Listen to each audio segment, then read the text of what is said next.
It's time, friends. Welcome to the very first vlog of the year. Why is this such a cackly, chaotic start, I feel like? But hi, welcome. I can't believe this is the first vlog of the year. I'm actually like equal parts intimidated as I am very excited to film this, but it's time. Also, let me take these off. I feel like I'm screeching. Currently sprinting, and I feel like I'm talking very loudly. Let me use my inner voice. Welcome to the first vlog of the year, friends. I am very excited. I am also very intimidated. Let me tell you why. I have made it such a big point for 2023 to take it extra slow, read whenever I want, read what I want, not feel pressure to read, not feel like I have to read a million books to feel like a valid reviewer, to feel like a valid reader, to feel like a valid creator. And it has been very hard. I'm not going to lie to you. I feel like taking the reading slow, not speeding up an audiobook, and really just enjoying what I'm reading has been such a 180 from what I was doing before with speeding up audiobooks just because I wanted to finish them, or not DNFing a book because I had to finish it, but in reality I wasn't enjoying it. I feel like overall reading last year was just such a not fun time for me that I've been trying to find ways to make sure that it is sustainable, to make sure that it is a part of my life but not all that I do, because I never want to grow to resent reading. That being said though, we're here to attempt, we'll see how successfully we do this, to do a reading vlog. But before we get started with today's vlog, I do want to give a massive thank you to the sponsor of today's video, which is Dipsea. Dipsea is an app where sexual wellness meets short, sexy audios designed by women for women. I myself love romance books and erotica books, and they specialize in bringing those to life with immersive soundscapes and realistic characters. So with them, you'll be able to discover stories about second chance romances, hot and heavy hookups, and even adventurous vacation flings. One of my personal favorite things about the app is that they're not only gearing stories towards het listeners, but they are also super inclusive, and they do have stories for queer LGBT folk. And not only that, but about 56% of their stories are narrated by people of color. And that, friends, is something I love. New content is being released every week, so on top of listening to your top favorite stories, you'll also be able to find new favorites on a weekly basis. And honestly, one of the things I love is that all of these stories are done in short bursts, so you'll be able to find installments of like 8 minutes, 12 minutes, and they're also episodic. And on top of those sexy, erotic, romantic stories, you'll also be able to find sleep stories and wellness sessions, so they do aim to have a little bit of everything. And in my opinion, one of the best things about this is that it can become your go-to safe place for your me time to explore those fantasies that we sometimes read about in books, and also have your relaxed unwind time. So if you are interested in Dipsea, they are currently offering an extended 30-day free trial when you go to dipseastories.com/melreads. That's 30 days of full access for free when you go to dipseastories.com/melreads. Again, that is dipseastories.com/melreads. First update I have got for you is a book that I did finish yesterday, as well as my current read. So let me give you a little bit of an update on that. First of all, I finished Will yesterday, and just as predicted, I gave this 5 stars. I loved every second of this, and although there is like this sense of self-importance based on his career and the success of his career, it is not a lie. He has been, and will continue to be very, very successful. I think what really is the greatest part of this book are those pockets of wisdom, which I think regardless of what industry you work in, it is very relatable. And that whole point of like being and doing or just existing is something that he really talks about in this book. He really talks about how when you're just starting out, you feel like the only thing you can lose is the prospect of gaining by trying, almost. And then when you try and you quote unquote grind, which is such a big part of our culture to begin with, the more you do those things and the less time you spend with those people that you care about, then the more you lose, because you'll end up losing those things that really matter. That is a really big part of this book, and how his priorities were always kind of skewing, not necessarily the wrong way, because I don't think that it's fair to judge it by like right or wrong, because it's so subjective, but his priorities were always kind of skewing in a way that didn't allow him to prioritize maybe his kids, maybe his wife, maybe his relationship. And so again, a lot of that is touched upon in this book. I continuously fell in love with this. The audio audiobook is phenomenal. There is music in it. He narrates it himself. And I think all in all, it was a great experience to listen to this on 1x speed. And he's just equally as good an entertainer only through voice as he is visually, and I think that was one of the most enjoyable parts of this book. And then I am currently reading 5 centimeters per second, which I do want to finish today because I am about almost 40% of the way through. I'm 174 pages into this, but we basically follow two, I think at the start of this, they're middle schoolers slash teenagers, and we follow them as they meet and they befriend each other, and both of them are kind of lonely in their own right, and by befriending each other and finding that company, they obviously find a lot of comfort and security and solace in each other and their friendship. However, because of chances of life, they have to go their own ways because their families move around a lot because of work and whatnot. And at the point where I'm at, they are now separated, and they do try and find ways to reconnect with each other or to keep contact with each other, but it becomes increasingly difficult the further apart they move. So far, it's been good, but it's been good. Like, it hasn't been anything great or like groundbreaking quite yet. So I am hoping that it will do a little something more as it goes along, and I will keep you updated.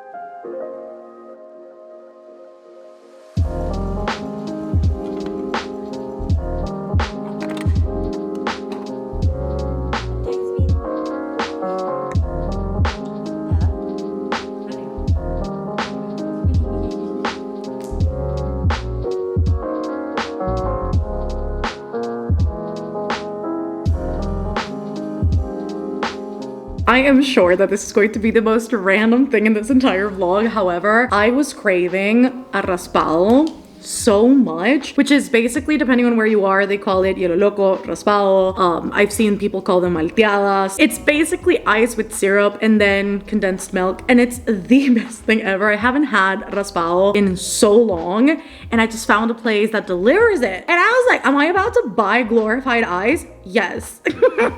So I just bought this, and I am the happiest girl alive. I also had to put it in a Starbucks cup because it was literally just leaking, but I'm going to be so happy.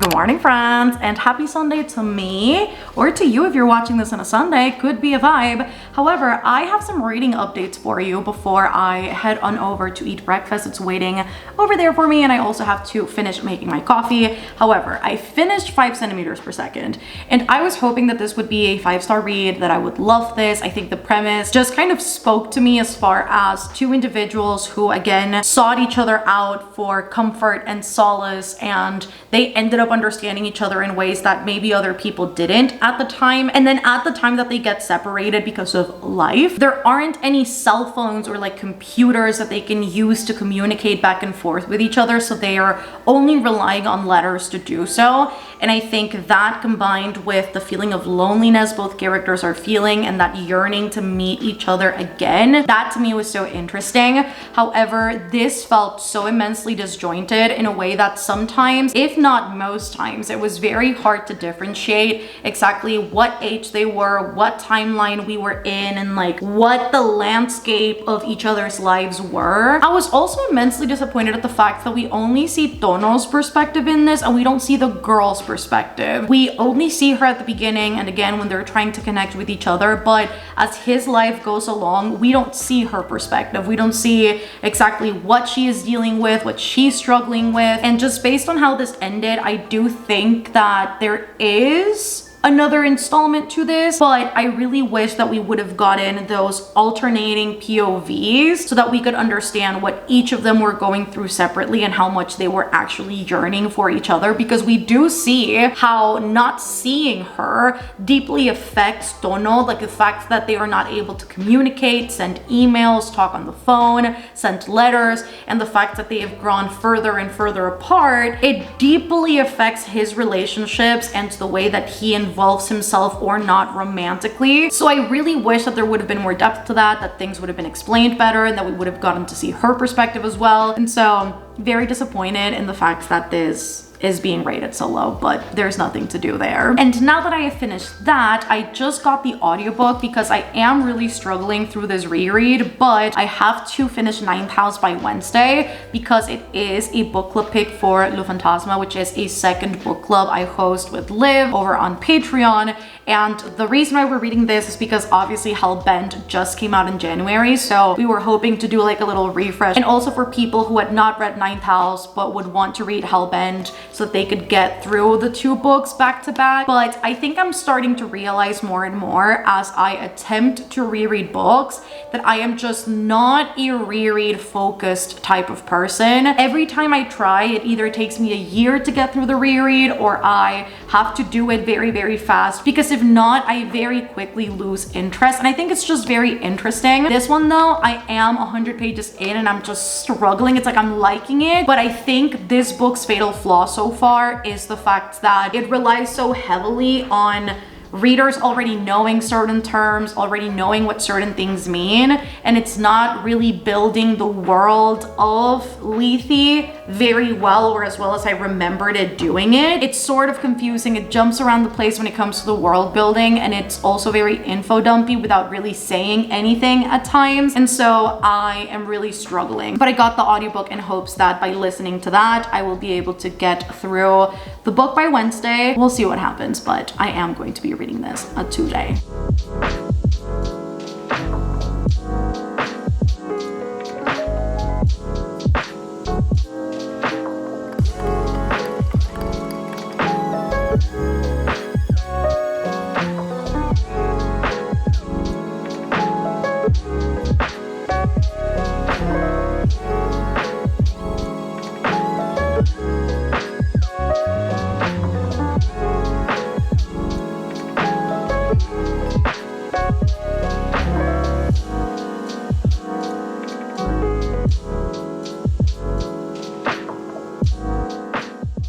I have updates and I need to talk about Ninth House. Hello. So let me take these off because anytime I have these on, I definitely was talking very, very loud. I am reading Ninth House today and I made it to page 161, and this is a reread for me. So like I've already read this before. Like I mentioned earlier, I was having a lot of issues with getting through the book because it was very slow. I kind of already know where the book is going and there are a lot of parts of the world building that are kind of left unexplained. Listening to the audiobook of this has been such a great experience because it really is allowing me to get through the book seamlessly and slowly still, because I am listening to it on 1x speed. There is just something about the dual narrators, because we have a narrator for Darlington and then another one for Alex. There's just something about that dual narrator style that is really hitting all of the right spots. And as far as what I'm enjoying about this book, I mean, there are several things that I am. The atmosphere in this is really nice. I think she particularly built well the ambient and the atmosphere when there are some very tense, magic heavy scenes going down, and you can really feel where they are and you can feel what's happening and you kind of feel it like honing in on you. I think she does a really good job at it, but also the commentary on Alex in particular, because she is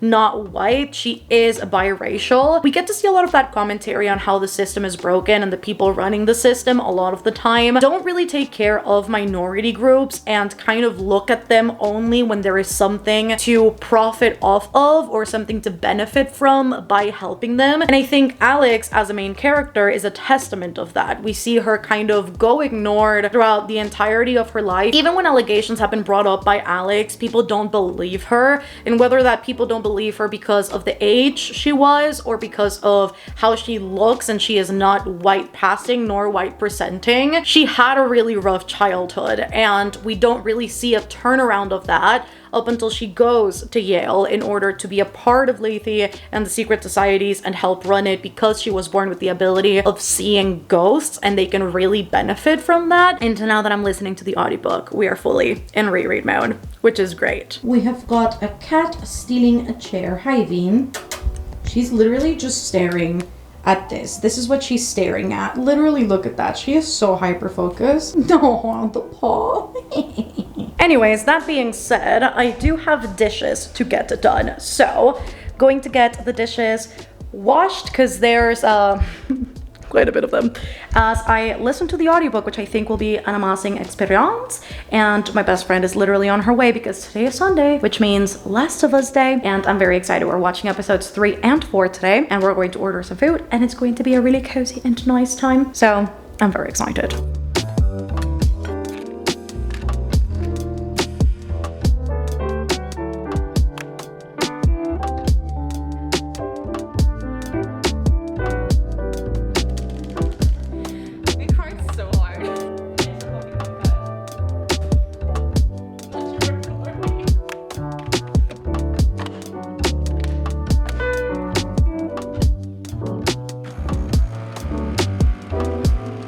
Friends, and happy Monday. Yesterday, The Last of Us, episode 3. Episode 3, it was so emotional. My best friend and I both bawled our eyes out, and it was just a beautiful homage to the characters. And according to her, because I haven't played the video game, they didn't show as much in the video game, and they did change some things, which I appreciate, because Frank and Bill deserved a happy ending. And it just broke my heart. Anyways. Coffee has been made, the coffee of the day, and I'm about to go film Wednesday's video, which is a how I annotate. And I wanted to do something different for this video than I've done in the past, maybe, where in the past I have focused a lot on how I currently annotate. I think this time around I want to make it a lot more about my journey with annotation, how much it's changed, what I do now versus what I used to do then. And because I used to do so many different things back when I had first started, do like a different types of annotation, all the way from beginners to people who like to sort of nitpick in the same way I do, but all sort of for leisure. It's very different to scholarly annotation. But I kind of thought about giving people different avenues and different options, just because I see a lot of people asking like what the right way is to annotate, and I was like, there is no right way. Like, it's all so subjective. So I hope that the video comes out well. I think the structure I've got planned for it, and like the cozy vibes, I think it's the vibe. We'll see what happens. And then I did ask you guys on my Instagram to leave me your questions and annotation, in case you guys had any that I could use in the video as a means to sort of like clarify or provide any advice if like necessary. Not that I'm an expert in annotation by any means, but I think people think that it's sort of the end all be all, or that there's a right or wrong way, when it's a very personal thing, I think, more than anything. Hi, Veen. I think it'll be like super helpful. Anyways, let's just go to the office. I have got the setup ready, and we can get started. So I've got a bunch of books laid out behind me on both sides of just things that I've read in the past that I've really enjoyed. However, I have laid out a bunch of books that I think will be like good illustrations for the video. And so that's what we're gonna be using today. So again, I hope it comes out well. I'm actually really excited. I've got the coffee with me, and I'm just ready for a nice little chatty time. So there's that. Let's get it started. You want to say hi to the camera? Yeah? Look at that beautiful lady. Buenas amigos. I have got an update for you, so let's get into it. Hello. Yesterday, the one thing I did do was finish Ninth House, and I'm a little bit torn on this reread because I feel like the first 50% of the book was like really, really good, and then the rest of the book was also good. However, I think this time around rereading the book, there are more noticeable differences to me and things that stand out, not necessarily in a good way. And I think the first one that really stands out is that this is obviously a Dark Academia, and Dark Academia as a subgenre of the subgenre, a lot of what it's supposed to do is provide a commentary. Race, class, privilege. In the particular case of Ninth House, I think what's so interesting obviously is that our main character Alex is biracial, and so although her identity is brought up several times throughout the book, I think what it ultimately boils down to, because of certain references that are dropped in the book, while it can be passed off as commentary, it can also be passed off as something that is racially insensitive on the author's end. There were not only attacks racially towards Alex in a way that, again, was not explored in depth as it could have been to deconstruct why something is so wrong, but there were also attacks towards other people of color in the book. And I think when you add all those things together, plus the trauma that Alex as a main character experiences, because there are a lot of trigger warnings in this book, not only for abuse of substances, but also in terms of sexual assault and sexual assault on page. What it unfortunately boils down to is a book that explores Latin trauma written by a white author that doesn't necessarily understand the nuances of a lot of what she is writing necessarily. So I personally think that that is truly one of the main things that stood out to me on this reread, beyond obviously what I've already mentioned in the past of certain things being confusing or underexplained. I think that several things are taken as, oh, this is commentary on this or this is commentary on that, but I think there does come the question almost, and it's so subjective depending on the person, but it does sort of raise the question of how much is a white author able to do and explore writing about a race or ethnicity other than their own before it becomes racially insensitive or before it becomes a stereotype. And so I think there's loads to be said about this in this book in particular, and so I'm kind of on the fence about what I am rating it. That being said though, I did start Sirens and Muses last night. I started this right before going to bed, only read chapter 1. Was not planning on annotating this, but I did put a few tabs in after I read this sentence. How is it possible to love something so much when you were alone with it, only to hate it as soon as other people saw it? And the main character, Luisa, is referring to her getting an assignment for class done and really loving it and really feeling incredibly passionate about it and feeling like all of the techniques, color, brush strokes that she put into the project were absolutely phenomenal. And then as soon as the class was up for discussion on her piece and people started critiquing and pointing out things that didn't necessarily add up, she started seeing it in the way that other people did. And it really is a testament to art being such a subjective thing. As the creator, you view something in a particular way, and then when you deliver it to the public perceives it in a certain way, and it sort of brings up the topic of intent sometimes doesn't beat the reception, but oftentimes intention is also important, and it's valid as well to weigh that with also the impact that it had. And so I'm hoping that this does a really good deep dive into art, the relationship with art from the creator to the creation, but also amongst artists themselves. I think it's something really interesting that this book could do, so I really am hoping that it does all the things, because I would love to give this book 5 stars because I immediately resonated with what was happening on the first chapter. We're doing good, but I am only 12 pages in, so we'll see what happens. And now that the updates are done, let me tell you, something got here yesterday, and I am super excited to unbox this because I have purposefully stayed off spoilers.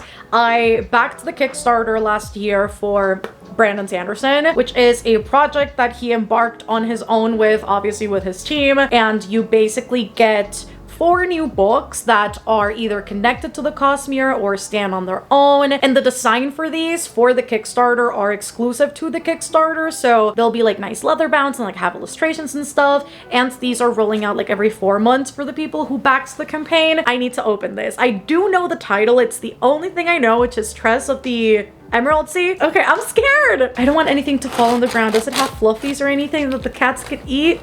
Okay, no. Okay, I see this. What's this? Oh, I just threw something on the ground. Hold up. Wait, this has Aiden? Was this like a bonus because of how much money he raised? Because he raised money, honey. Was this always the plan? Please hold. It's Vin. Ah, look at her.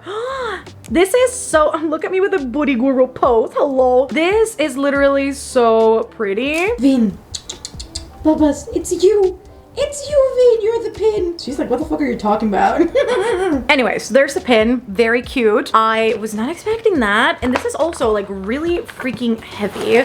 Okay, what else do we have here? I'm like terrified. Ooh, a sticker. Okay, I wouldn't be surprised if this is like probably part of like the book cover, because I feel like stickers like these like often are. So we've got a bookmark, and it's like a nice bookmark too. I don't think I've ever felt anything like in this material for like a bookmark. The best way I can explain like the weight and like the feel to it is that it feels like a magnet for your fridge. And then we have got this small like art print situation that says World Hopper at the back, and we've just got like a constellation moment of every single one of the worlds on the Cosmere, which is just awesome. Oh my god, look at that. Tress of the Emerald Sea. Okay, yes, I was right. And the spine, these are stunning. These are going to look so good next to each other. In the middle of the ocean, there was a girl who lived upon a rock. Why does it sound like a fairy tale? This was not an ocean like the one you have imagined, nor was the rock like the one you have imagined. That reminds me of like plain bad heroines. The girl, however, might be as you imagined, assuming you imagined her as thoughtful, soft-spoken, and overly fond of collecting cups. Oh my god, okay, we've got end papers. I feel like I'm opening like the Fairy Loot version of like Sanderson books. Like, what is happening? Oh my god, it sort of reminds me of the special edition of Assassin's Apprentice by Robin Hobb. Okay, this is set at, of course, Mel, Emerald Sea. It's set at sea. I typically don't really love stories set at sea, but you know, we're going to give it a try, see if anything's changed. But this is literally stunning. Like, it's really ridiculous.